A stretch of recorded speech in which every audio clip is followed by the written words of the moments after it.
તો આજે સમગ્ર ગુજરાતની જનતાને શિક્ષક દિવસની ખૂબ ખૂબ શુભેચ્છાઓ।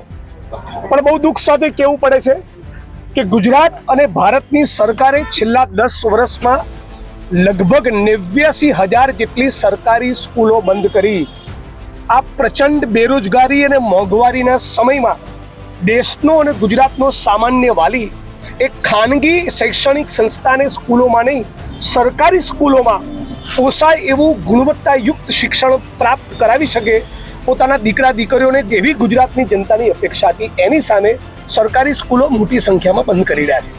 બીજી તરફ આખું ગુજરાત જાણે છે કે 50,000થી લઈને 1 લાખ જેટલા શિક્ષકોની ઘટ છે।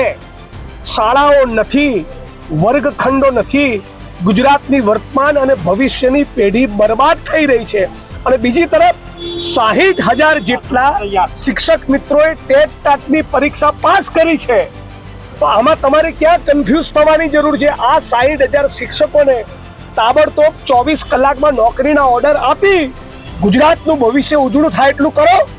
તો લાખ શિક્ષકો તો નથી ભરવા, આ ટેટ ટાટ પાસ કરનારા 60,000 શિક્ષકોને પણ નથી સરકાર લેવા માંગતી।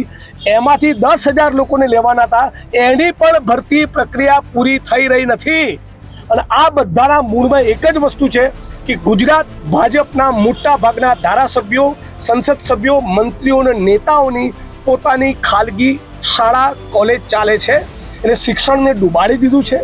શાળાઓ નવી સરકારી બનતી નથી અને શિક્ષક મિત્રોની ભરતી થતી નથી। એટલે આજે બધા સમગ્ર ગુજરાતમાંથી આ ટેટ ટાટ પાસ કરનારા શિક્ષકો જે ગુજરાતનું ભવિષ્ય છે એ એક સુરે કહી રહ્યા છે કે ગુજરાતમાંથી ફિક્સ પગાર, આઉટસોર્સિંગ, કોન્ટ્રાક્ટ, ગ્રાન્ટ, સહાયક રદ કરી તમામે તમામ 60,000 જે લોકોએ પરીક્ષા પાસ કરી એ બધા લોકોને કાયમી નોકરી, યોગ્ય વેતન અને સન્માન સાથે શિક્ષક તરીકે આપો, તો જ સાચા અર્થમાં શિક્ષક દિવસની ઉજવણી જે રાજ્ય સરકાર કરી રહી છે લેખે લાગે।